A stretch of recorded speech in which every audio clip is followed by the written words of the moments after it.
are words like freedom, sweet and wonderful to say.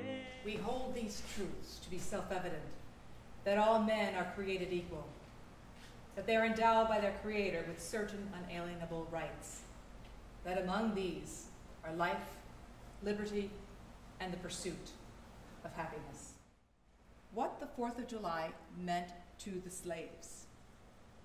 He gave a sterling speech that would establish him as the true voice of abolition in Western New York and would change his status overnight. What to the American slave is your 4th of July?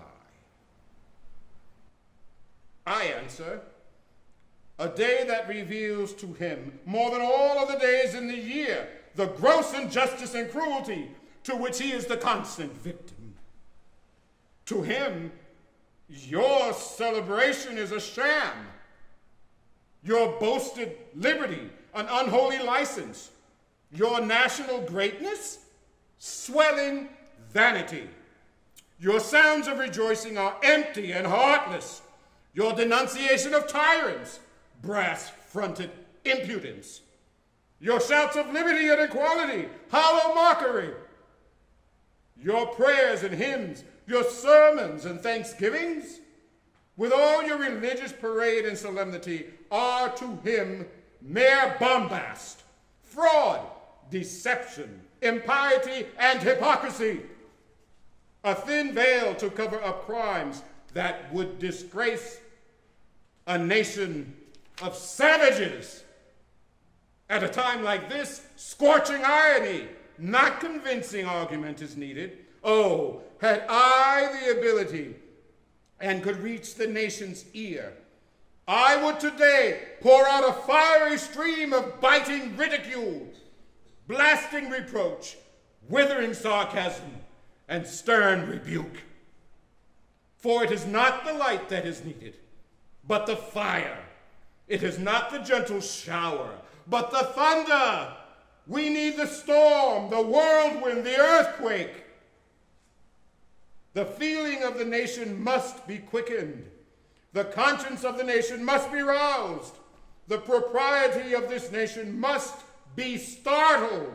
And the hypocrisy of the nation must be exposed. And its crimes against God and man must be proclaimed and denounced.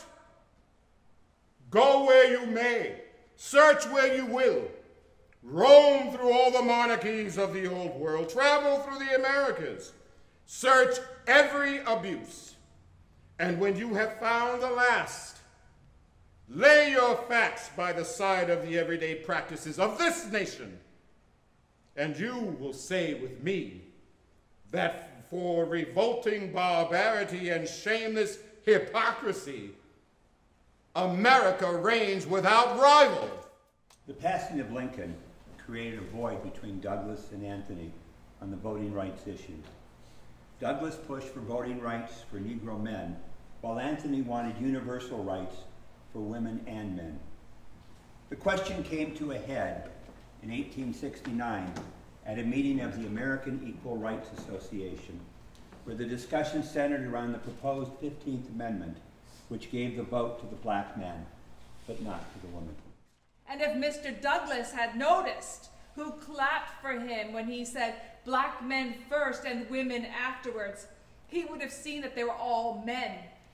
When Mr. Douglas tells us that the cause of the black man is so perilous, I tell him that wronged and outraged as they are by this hateful and mean prejudice against color, he would not today exchange his sex and color with my friend Elizabeth Cady Stanton. Will you allow me one question? Yes, anything for a fight today. I want to know whether granting to women the right of suffrage will change anything in respect to the nature of our sexes. It will change the very nature of one thing, and that is pecuniary position of women. It will place her in a position in which she can earn her own bread, so that she can go out on into the world on equal competition in the struggle for life, that so she will not be compelled to take such positions as men choose to accord, and then take such pay as men choose to give her. What we demand is that women shall have the ballot, for she will never get her other rights until she demands them with a ballot in her hand. It is not a question of precedence between women and black men. The business of the Equal Rights Association is to demand for every man, black or white, and every woman, black or white, that they shall be enfranchised and admitted into the body politic with equal rights and privileges. The great voice of Frederick Douglass was silenced that day, but the words and the power and the passion that changed a nation resonates throughout that land and stands like the northern star to guide us toward a world where all people are treated equally. The Lion of Anacostia lives on wherever people fight for human rights for everyone.